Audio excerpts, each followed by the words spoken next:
Salut avec les 5 premiers matchs de cette 12e journée qui a commencé par la victoire de Monaco contre Brest. Une victoire un petit peu bizarre parce que Monaco a mené 2-0 sans trop forcer avec un joli but d'Akliouche et un tir de Golovin poteau rentrant sur un très mauvais renvoi de la défense brestoise. Et finalement, sans forcer, les Monégasques menaient au score. Et puis là, comment dirais-je, il y a une sorte de coupure de secteur un peu bizarre dans le jeu des Monégasques. C'est pas la première fois que ça arrive cette saison. Il y a un manque de constance dans cette équipe qui fait que Sima a réduit le score de la tête sur corner dès la reprise et que la deuxième période a été beaucoup plus pénible pour les Monégasques et avec un petit peu plus de fraîcheur, d'envie, peut-être les Brestois auraient pu revenir. Finalement, le Akliouche a redonné 2 buts d'avance à Monaco en fin de match avant qu'Ajorg de la tête ne réduise le score. Finalement, le score, je dirais, reflète quand même globalement le déroulé de la partie. Bon, pour Monaco, ça leur permet de continuer leur excellente progression en ce moment, puisque c'est leur 4e succès, toutes compétitions confondues. Quant aux Brestois, je dirais que ça se complique, parce que là, évidemment, ils vont à Barcelone, et qu'après, ils auront un match très important à Francis Leblay contre Strasbourg. Et voilà, et les Brestois vont peut-être être confrontés à un choix, en tout cas pour cette semaine. Va-t-il falloir qu'Éric Roy mette la grosse équipe à Barcelone ou contre Strasbourg? Voilà, on en saura plus dans les jours qui viennent. Le soir, Paris a battu Toulouse 3-0. Alors, on va faire la colonne positive et la colonne négative. Colonne positive, large revue d'effectifs de Luis Enrique avant le match au Bayern mardi, victoire 3-0. Une bonne efficacité compte tenu des occasions créées par les Parisiens. Et globalement, je dirais un excellent pressing sur l'ensemble de la partie.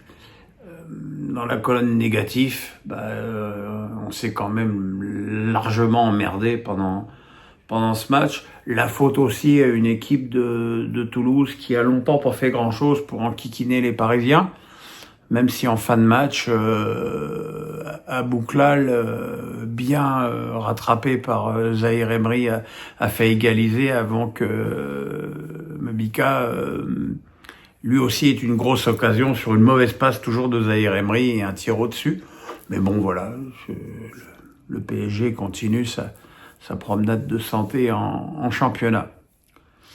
Aujourd'hui, Marseille a confirmé qu'il y avait 2 OM, un OM au Vélodrome qui balbutie son football et un Marseille à l'extérieur qui est beaucoup plus maître de ses moyens et de ses qualités, même si la première période a été compliqué pour les Olympiens qui ont pas réussi grand-chose et qui avaient surtout un manque de cohérence dans leur jeu, pas beaucoup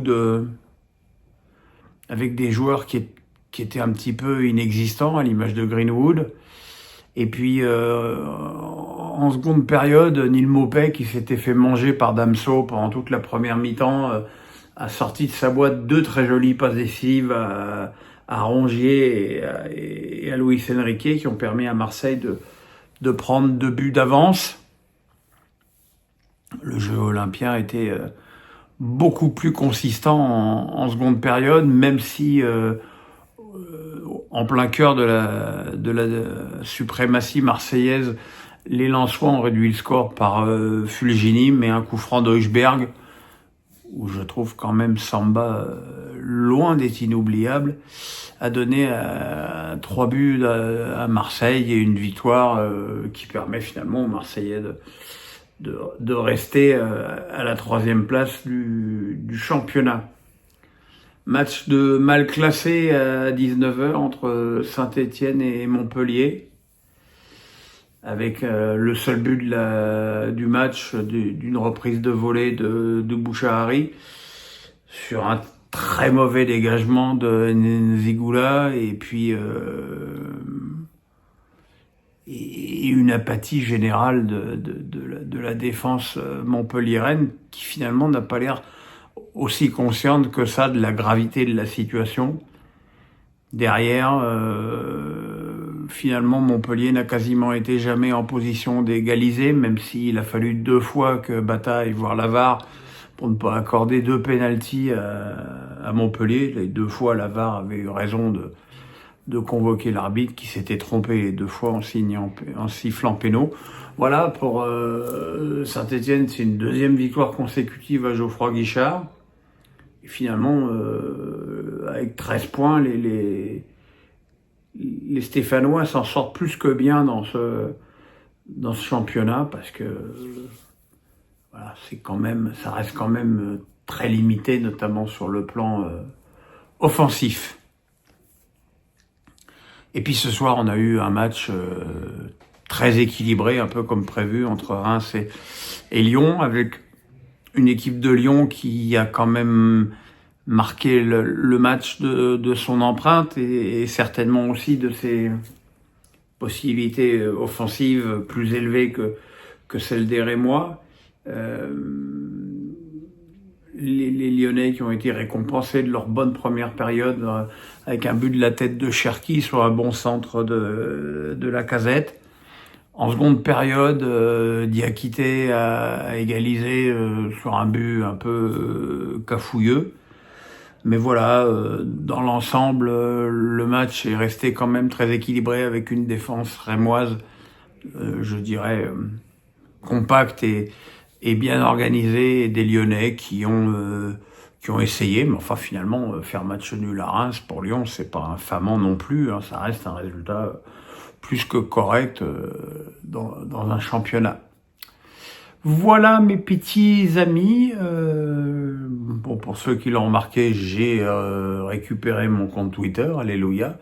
Donc l'appel à questions pour Face à Pierrot demain aura lieu sur mon compte Twitter et sur Facebook. Maintenant, on retrouve les bonnes habitudes. On le fera aussi sur YouTube, parce que finalement, il n'y a pas de mal à se faire du bien. Hein.